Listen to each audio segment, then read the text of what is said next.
ఒక్కసారి Enzo Ferrari job కోసం alpha రోమియోని approach అవుతాడు. వాళ్ళు రిజెక్ట్ చేస్తారు. So if he build Ferrari, ఈ రోజు దాని వర్త్ వరల్డ్ లో $85 బిలియన్.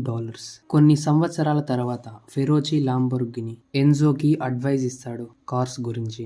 ఫెరారీ తనని హట్ చేస్తాడు. So Lamborghini build this own brand and ఇవాళ అది ప్రపంచంలోని మోస్ట్ ఐకానిక్ స్పోర్ట్స్ కార్స్ ని తయారు చేస్తుంది. తర్వాత వచ్చాడు హరాచియో పగాని. తను ల్యాంబోర్గినికి వర్క్ చేసేవాడు. కార్ మొత్తం కార్బన్ ఫైబర్ తో బిల్డ్ చేయాలి అని ఐడియా ఇచ్చాడు.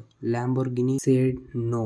So Pagani left and create a Pagani automobiles. Sterling hyper cars ని బిల్డ్ చేసి వరల్డ్ ని షాక్ చేశాడు. తర్వాత జాన్ హెన్నెసీ పగానీని అప్రోచ్ అయ్యి స్పీడ్ రికార్డ్ ని బ్రేక్ చేసే ఇంజిన్ ని అడిగాడు. పగాని డిక్లైన్ చేశాడు. So Hennessey build his own Hennessey performance. Today production some of fastest production cars in earth. ఇక్కడ నువ్వు నేర్చుకోవాల్సింది ఏంటి అని అంటే, ప్రతి ఒక్క రిజెక్షన్ కూడా ఒక గ్రేటెస్ట్ థింగ్ ని బిల్డ్ చేయడానికి ఛాన్స్ లాగా చూడాలి. If that say no good, ఇది చేయడం కుదరదు అని వాళ్ళు చెప్తే ఈవెన్ బెటర్.